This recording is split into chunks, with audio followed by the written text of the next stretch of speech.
So what should we do when we get to Titan? Should we have a picnic? Oh, you won't believe the quality of the grilled cheese sandwiches they have there. Okay, well, you guys, it's time to review Mini Ninja Adventures on the Kinect.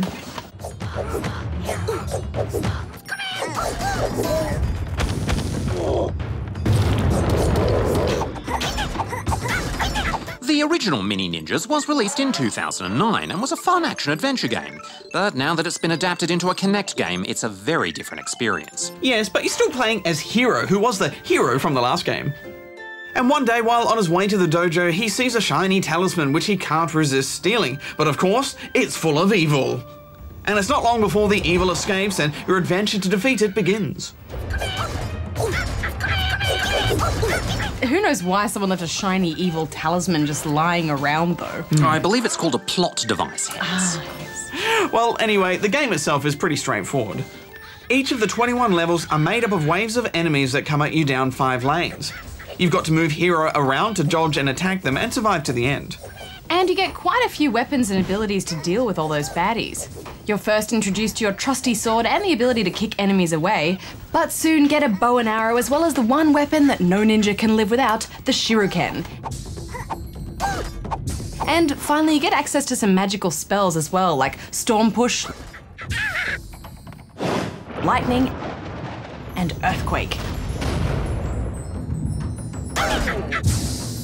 You'll need to constantly switch between your weapons, since only the bow and arrow can attack enemies on the back row, while the shurikens can reach guys in the middle.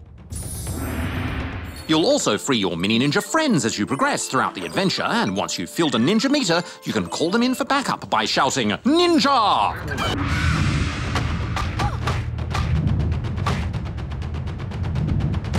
Each enemy that you defeat drops some experience that you can spend to improve your abilities, as well as magic bottles to charge your magic meter.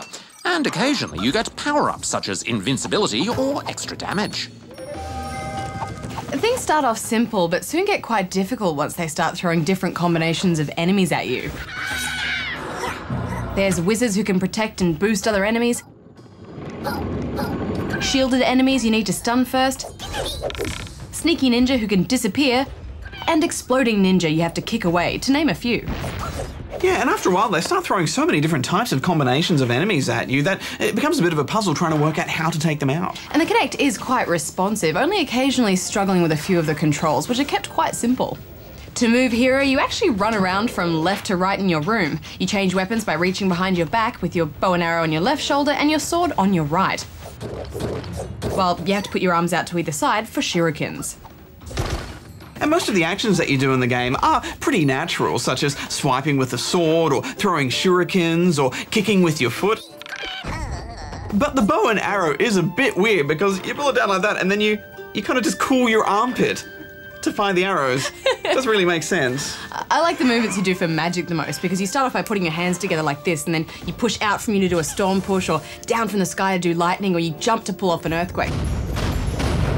It just felt really satisfying to do. Yeah, and Darren, I thought this would be the perfect game for you since you're so good at sliding around, but then I remembered, of course, you can't kick. Oh. This game is another flagrant example of the Kinect's discrimination against mobility-based plated robots. However, my sliding and sword swiping skills are second to none. Actually, you did pretty well there, Darren. One thing I noticed that was a bit awkward was now and then when you move to another lane to attack a ninja, they would move to the other lane. So you end up doing this whole awkward, like when you're passing someone in the street and you walk in front of them and you don't know which way to go. It's like, whoa, after you.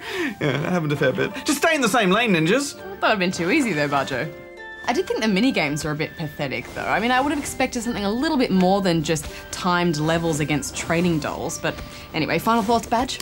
Well, I didn't have high hopes, but by the end of it, I was having a little bit of fun here and there, so I'm giving this 6 out of 10 rubber chickens. Yeah, it's a great distraction for any mini ninjas that might be in the house, but after you've completed this adventure, I can't really see any reason to go back, so I'm giving it 6 as well.